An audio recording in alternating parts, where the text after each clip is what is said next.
I'm Brooke Lillehaugen, and first of all, I want to thank you for inviting us to be part of this panel. I'm excited to share about the team's work today. So my talk is entitled The Teacher Project, Digital Approaches to Pedagogy and Language Activism through Colonial Era Zapotec Language Manuscripts.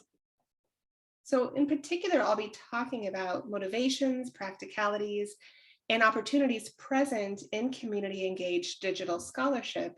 I'm using the Teacher Project as a case study and show how collaborative community and community embedded work can serve both pedagogical roles and activist agendas. So I'm here with you today, and I'm part of a large and diverse team, as you can see here, that consists of other scholars, such as other linguists and historians.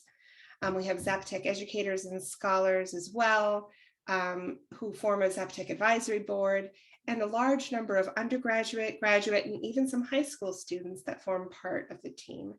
Just so previewing the pedagogy part, Teacher has pedagogy as one of its core values.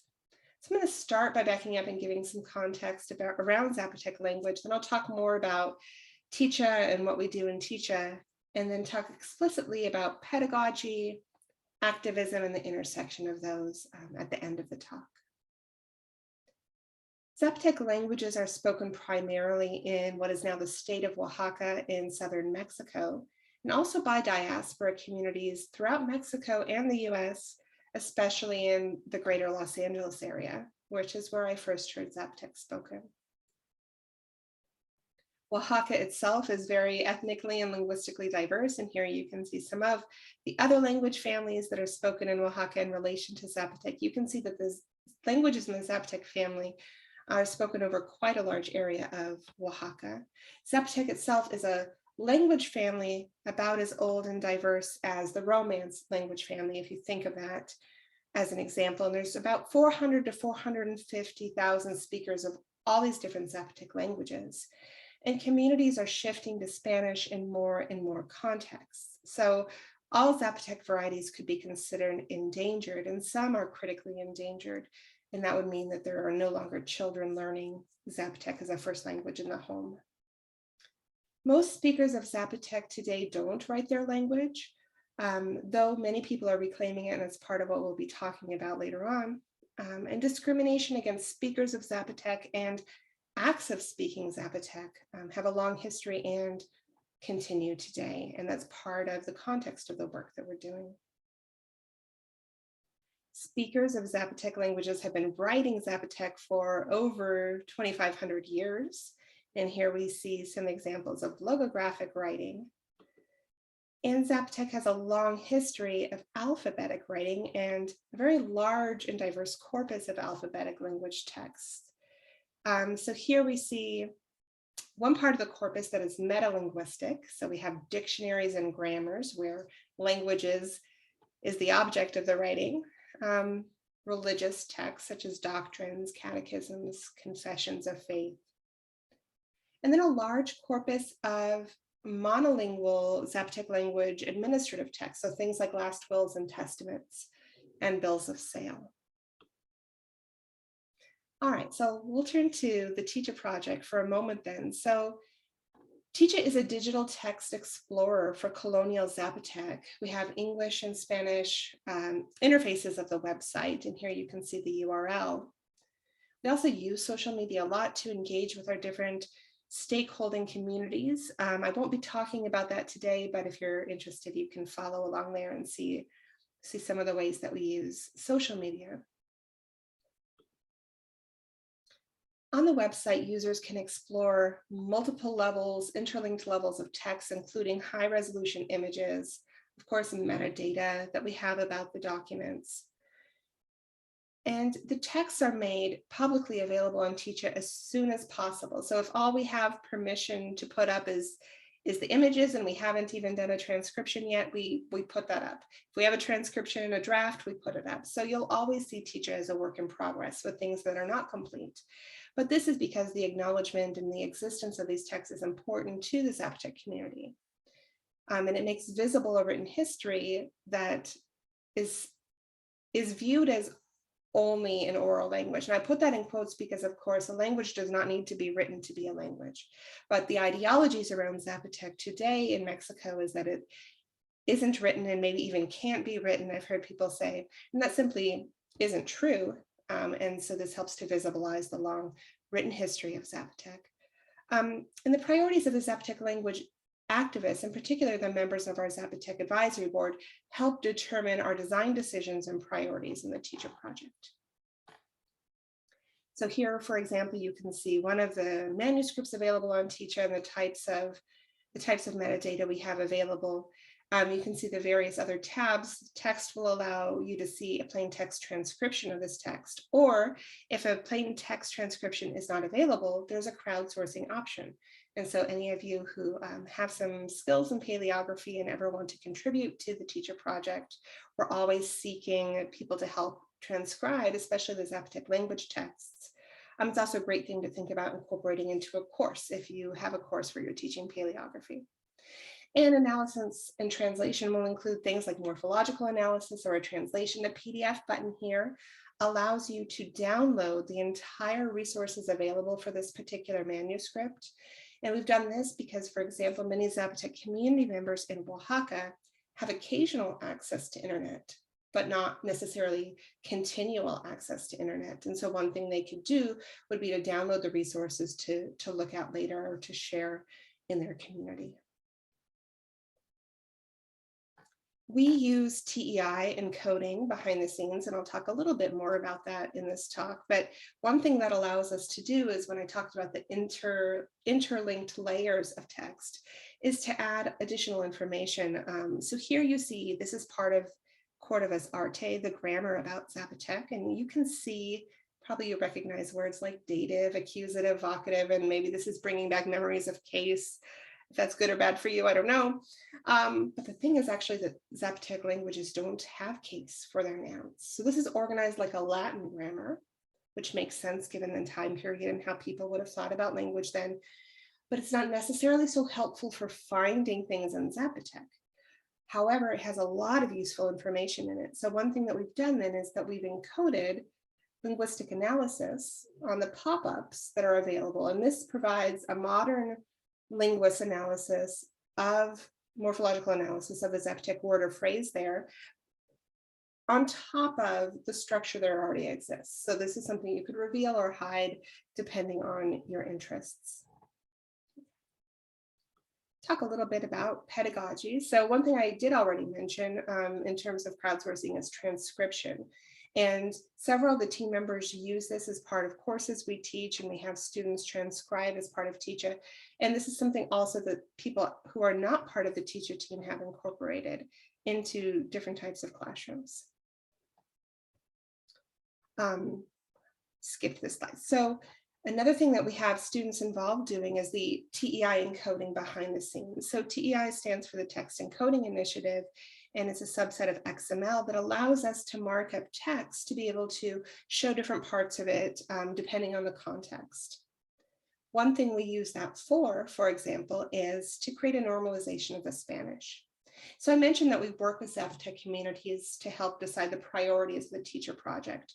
And this is often done in, I'm thinking about pre-COVID times, but it will be true again, in these cyclical visits and returning. So when we developed our first digital edition, we went down and shared it with some community members that we were working with. And one of the pieces of the feedback that we got was that the early modern Spanish, that is, what you see on the left here, was really hard to understand.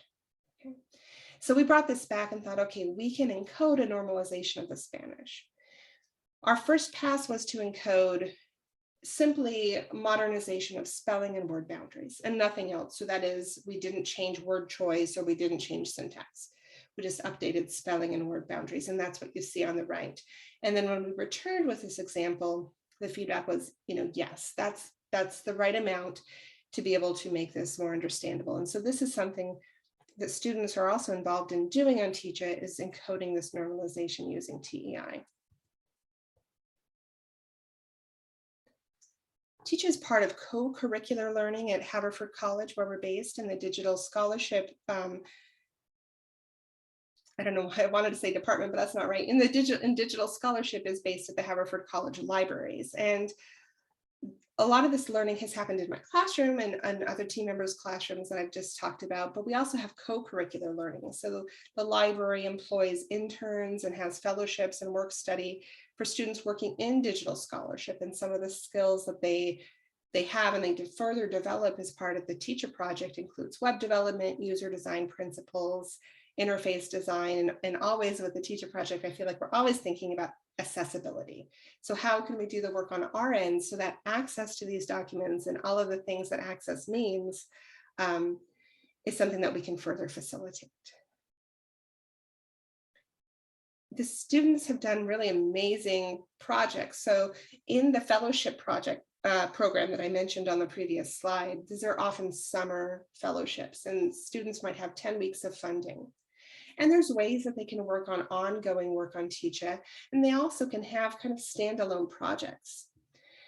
We found that when we run workshops in Oaxaca, one of the first things that Zapotec participants always want to know reasonably is, are there documents from my community?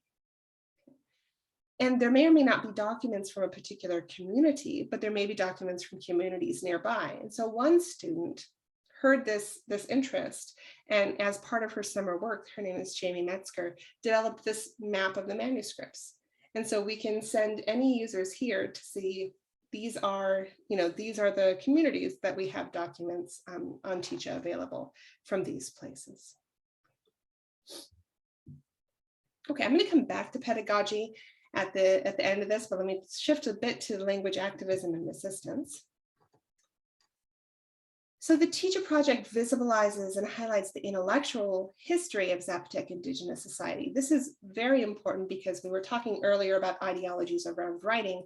The ideologies around Zapotec intellectual knowledge in Oaxaca especially are that there's nothing, often the ideology is there's nothing worthwhile to know.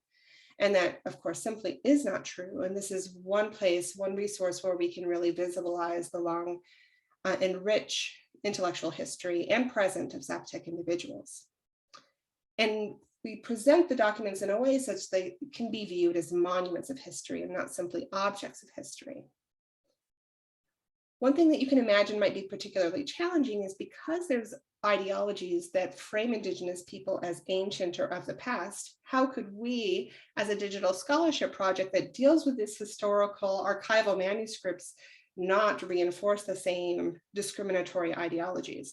And so you'll see throughout the website, and I said I wasn't going to talk about social media, but I guess I will a little bit, and through the use in social media, that we're always pointing back to the Zapotec community today and to Zapotec users today. And so it is our desire to resist these ideologies through how we present the documents and how we do this work in the Teacher Project. We, in addition to working with our Zapotec Advisory Board, we work with other community members in a variety of ways. So pre-pandemic, this involved a lot of travel, but we continued working throughout pandemic online through conversatorios, we call them, and this actually had some surprising benefits. I don't want to make, lemonade out of lemons here, but one thing this allowed us to do was to bring together community members that otherwise would not have met. And this has had the additional benefit of creating a network of Zapotec activists. So often the individuals who are doing this type of work, who are already resisting and already doing language work in their communities, often are alone or nearly alone in this work. And I've heard so many times from our Zapotec collaborators, so Felipe Lopez, for example, said this is really lonely work. And so by connecting people to people from other communities, that's been one of the things that's come out of the continuation of the work in this remote moment. So I want to make clear that the resistance work that we see happening in Teacher is part of a long history, a continuation of language activism and resistance that has existed for centuries. That is necessitated today, especially by the lack of governmental support and often harmful government policies and social ideologies. And activism can take many forms. Often in cases of people that are working with teacher, it often takes place in informal education, but more and more, there's little footholds into formal education. So Janet Chavez Santiago from Teotitlán del Valle has been working in a more formal education setting, and so has Moises Garcia Guzman and Felipe Lopez as well. And so there's places where that's also happening in the public education system, which is exciting. So how are speakers of Zapotec using the digital editions, these texts, in their resistance work? One way is through recovering words and maintaining linguistic practices, and also transmitting important Zapotec knowledge. So for example, Zapotec counting and mathematical knowledge. And I'll give an example of this here. So this text is from one of the grammars, and you can see it says cuenta en Zapoteco, that these are the numbers. And here you see the Arabic numerals, and then you see Zapotec words, right? So one of our Zapotec advisory boards, Felipe Lopez, tells, and actually he wrote a blog, and I'll include that in the written paper for this talk. He wrote a blog talking about the fact that he remembered his grandmother counting in Zapotec. And he thought he remembered words for 60 and 80, but when he would ask elders or ask other people, he couldn't ever really get the confirmation that he wanted. And then when he saw this page, he saw the words for 60 and 80 that his grandmother said. And that was the confirmation that he wanted to retake them himself. So now he uses these words for 60 and 80. And I'm really not holding to my promise to not talk about social media, am I? So I forgot about this slide. And not only did he reclaim them himself, but his use of social media. And if any of you want more Zapotec on your timelines, I suggest you follow @Dishsa. That's Felipe Lopez, his account for Zapotec language work. He shared this information out on social media. In part of the network of Pan Zapotec activists that we talked about forming through the online work that we did through the pandemic and are still doing, so that this became part of a conversation among the Zapotec diaspora and Zapotec activists wherever they may be transnationally. Our project uses two particular hashtags for this type of intentionally public-facing educational work. That is hashtag Usa Tu Voz and hashtag Zapoteco Colonial. If you see those hashtags, or if you want to search those hashtags, those are tweets that are meant to be part of this discussion, and ones that non-Zapotec people are invited to engage with. All right, so let me end by kind of talking a little bit about what has become the intersection then of activism and pedagogy, and that is in our recently completed book, Kasenensan, which means learning together. This is a set of pedagogical materials funded through a ACLS digital extension grant. It's available in English and Spanish, and came out of these conversatorios that we were running for the last 2 years. There's 8 chapters. These are little pedagogical units that could be used in a college level classroom, in a high school level classroom, in informal educational settings, on different topics that are meant to, again, lower the barrier of access into this archival corpus. So it includes things such as how to read an interlinear analysis. So linguists like to break all the morphemes up in parts and tell you what all of this means.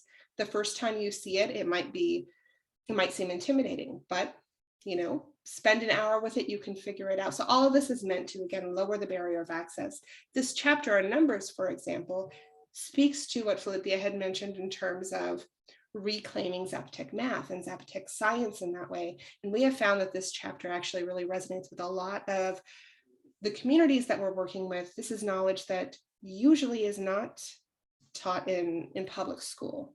And this is one of the things that we're excited about, having these moments to teach them informally and formally, especially in Oaxaca, but anywhere. And so I mention these because they're all publicly available. If any of you want to incorporate them into your classrooms, be great. Please reach back out to the Teacher Project. Let us know what worked, what didn't work. We'd love to tweak this all, but it's available now. And so we see this as a great example of how the pedagogy and the activism have come together. So in ending, I'll just say that all of these chapters have been workshopped in at least one conversatorio of these Zapotec-led conversations with other Zapotec language activists. And so they've all benefited then from all of these conversations. And so these have been worked out, and yet we're happy to continue to receive comments on them if you choose to use them. And those are available on the Teacher Project website. Okay, well, thank you so much. I look forward to being part of the conversation in February. And here's any of the contact information. Thank you.